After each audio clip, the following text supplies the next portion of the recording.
How to make scrolling credits in CapCut PC.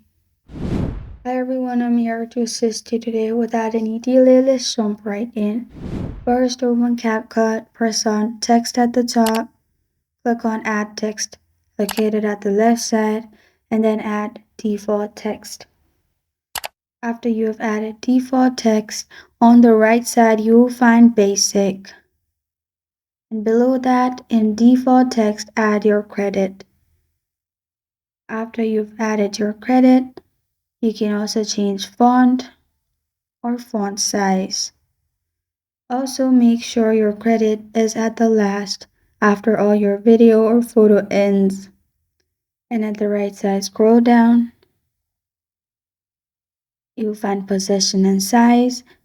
Before clicking on anything, make sure where your credit should scroll from.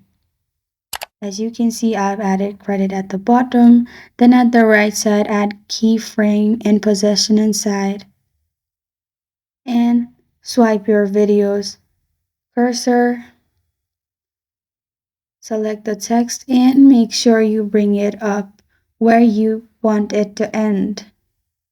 After you've done that, keyframe will be added, and when you play, it will scroll up in this way. This is how to make scrolling credits in CapCut PC.